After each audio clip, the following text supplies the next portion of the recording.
Syederalun, beredar video di media sosial seorang pengemis tengah duduk di sekitaran trotoar jalan.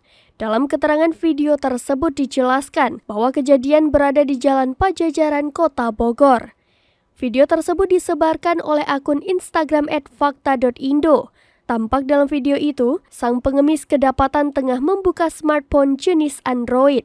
Seperti pengemis pada umumnya, ia juga sudah menyediakan sebuah gelas plastik yang dipersiapkan untuk tempat uang. Tindakan pengemis itu menjadi viral dan sorotan bagi warganet. Namun, tidak diketahui dengan pasti apa alasan ibu itu tetap mengemis. Banyak warganet yang menyayangkan aksi pengemis tersebut. Padahal, dengan HP Android tersebut bisa menghasilkan uang dari jualan online.